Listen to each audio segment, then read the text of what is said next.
صحي السلطان من النوم وقال لازم ابني يبقى رئيس من اليوم، وتنتخبوا مجلس شعب بدون معارضين، وتنتخبوا مجلس شعب بدون معارضين، وتهتفوا وتقولوا جمال هو الزعيم.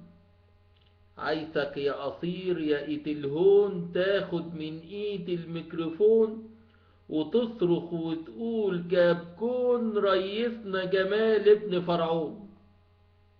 كده اقدر ارتاح وانام ويمتد ملكي كمان وكمان، والشعب مش عاجبه يروح في اي مكان، اهو الكون واسع لكل انسان.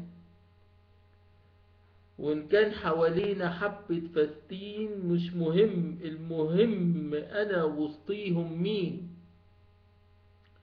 اهتفوا وقولوا سوت وجهك وتبقى لينا شمعة قايتة تنور في وش أهلك وتبقى لينا نار قايتة.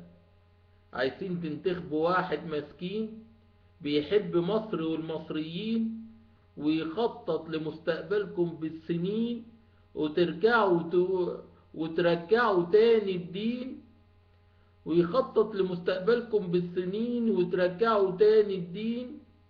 ده انتوا حبة مجانين. طب اسرائيل راح تسيبكم لمين؟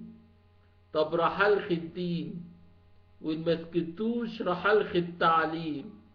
دول بيدفعوا ليا بالملايين علشان اخرج منكم حبة مجانين ومدمنين.